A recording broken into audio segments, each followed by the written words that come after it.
Assalamualaikum warahmatullahi wabarakatuh. Selamat pagi, salam sejahtera bagi kita semua. Sebelum kita melanjutkan pelajaran, kita memulai pelajaran, kita berdoa lebih dahulu. Silahkan untuk ketua kelas memimpin berdoa. Silahkan dimulai. Alhamdulillahirrahmanirrahim. Baik, semoga kita semua selalu senantiasa diberikan rahmat dan hidayah Allah Subhanahu wa Ta'ala dan memperoleh syafaat junjungan kita Nabi Agung Muhammad SAW. Baik, semoga kita semua selalu diberi kesehatan, selalu diberi semangat dalam belajar, selalu dilindungi dan dia menjadi pribadi yang lebih baik daripada hari yang kemarin. Baik, kita akan melanjutkan materi pelajaran kita, teman-teman semua. Kita akan melanjutkan, kita kemarin sampai Nabi. Ada yang ingat kemarin Nabi apa? Ya, kemarin kita mempelajari kisah keteladanan Nabi Musa. Sekarang kita hari ini mempelajari kisah keteladanan Nabi Yusuf. Ada yang pernah tahu atau ada yang sudah tahu siapa itu Nabi Yusuf? Baik, Pram tahu? Belum ya? Mohon maaf, saya lupa absensi ya.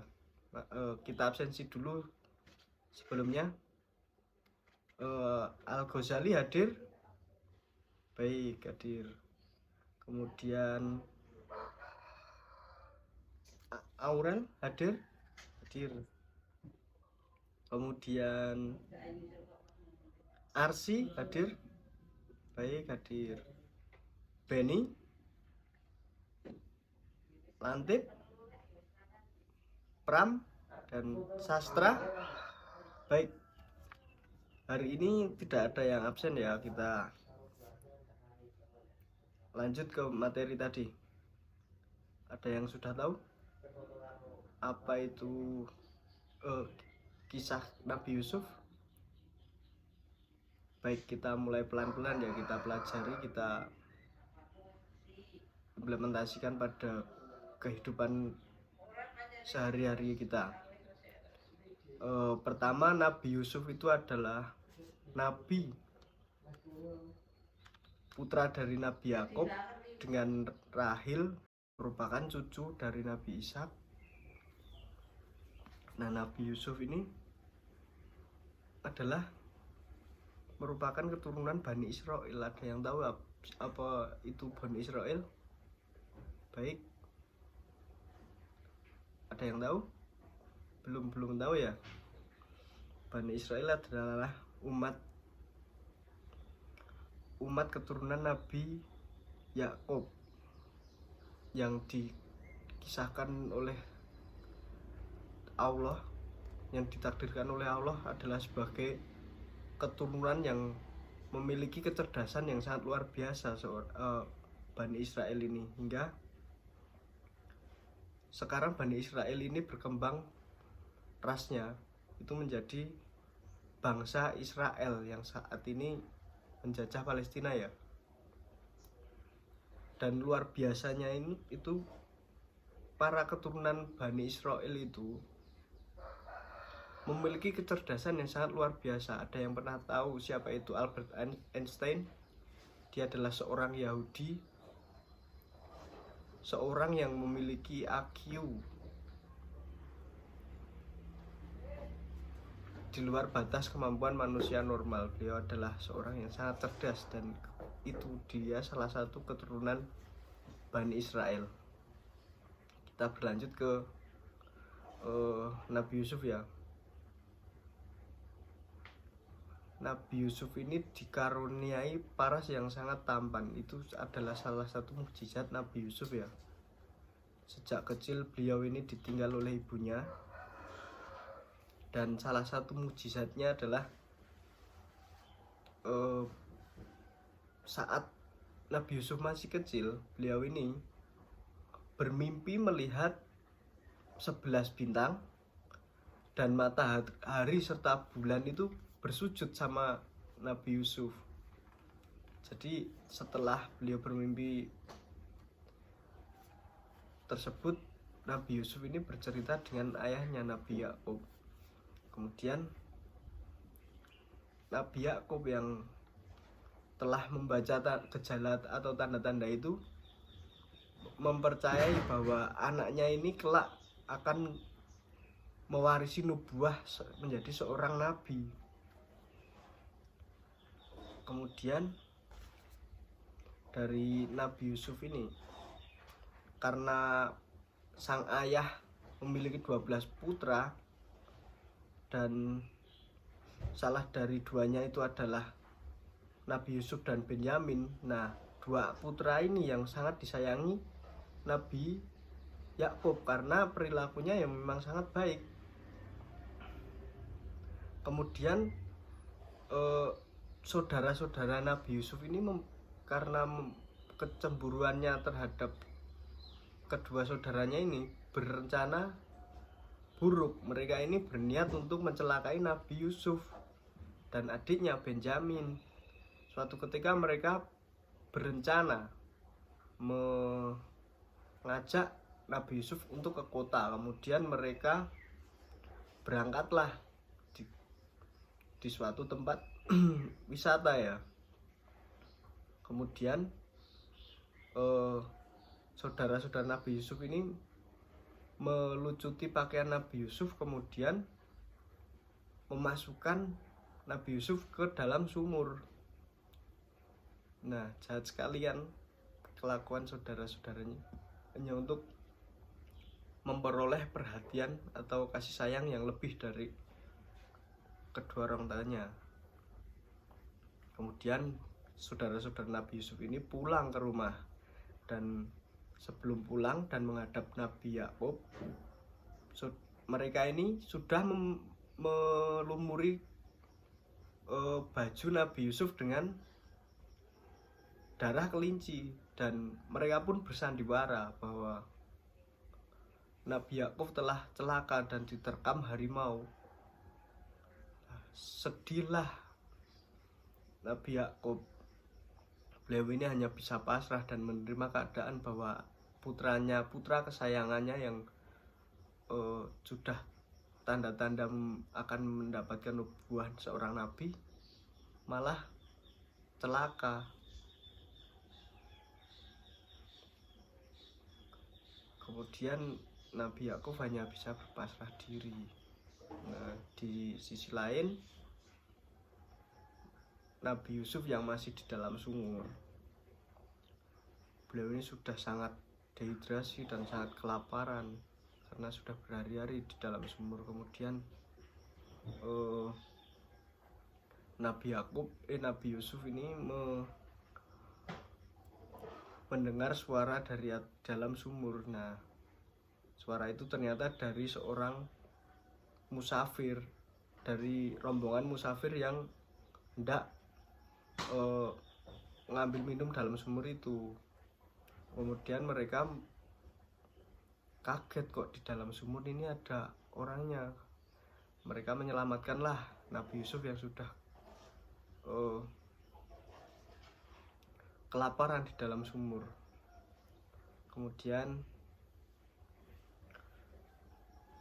karena melihat keperawakan Nabi Yusuf ini yang sangat tampan dan potensial untuk dijadikan budak, mereka pun berencana buruk. Akhirnya mereka membawa Nabi Yusuf ke pasar untuk dijadikan budak. Sampai di pasar ada seorang pembesar kerajaan bernama Khidfir dan istrinya Zulaika yang sedang mencari budak. Mereka menemukan Nabi Yusuf di sana dan bersepakat membeli Nabi Yusuf dengan harga tinggi. Kemudian diajaklah Nabi Yusuf ke rumah pembesar kerajaan itu. Kemudian Nabi Yusuf karena keterampilannya dan keteladannya dan sikapnya yang sangat baik seorang Nabi Yusuf, akhirnya sangat disayangi keluarga itu dan diangkat menjadi anak oleh keluarga itu. Dan lambat laun karena ketampanannya, karena kecakapannya, karena sikapnya yang berbudi luhur, Nabi Yusuf ini lambat laun sang istri dari pembesar kerajaan ini menyimpan perasaan pada Nabi Yusuf, hingga berbagai macam cara ya yang dilakukan Zulaikha ini untuk menggoda Nabi Yusuf, hingga suatu ketika Zulaikha meminta Nabi Yusuf untuk masuk ke dalam kamarnya untuk membersihkan kamarnya. Kemudian dengan kelicikannya Zulaikha ini memanfaatkan situasi, mendesak Nabi Yusuf untuk berhubungan dengan Zulaikha. Tapi dengan keteguhan sikapnya, dengan keteguhan imannya, Nabi Yusuf menolak ajakan Zulaikha itu dan menghindari Zulaikha, hingga saat hendak pergi, padahal Zulaikha adalah sosok wanita yang sangat cantik ya menurut versi pada saat itu, tapi Nabi Yusuf tetap teguh tidak ingin berbuat dosa dengan Zulaikha, hingga mereka berdua pun di dalam kamar dipergoki oleh Kifir, hingga akhirnya terjadilah fitnah yang dilontarkan oleh Zulaikha bahwa Zulaikha akan diperkosa oleh Nabi Yusuf, hingga sumpah Zulaikha pun mendatangkan peradilan atau sidang untuk Nabi Yusuf diadili bahwa Nabi Yusuf tidak melakukan perbuatan tercela, hingga akhirnya Nabi Yusuf dipidanakan, dipenjara karena fitnah Zulaikha. Kemudian di penjara Nabi Yusuf ini bertemu dengan orang-orang yang kemudian akan berjasa pada kehidupannya kelak.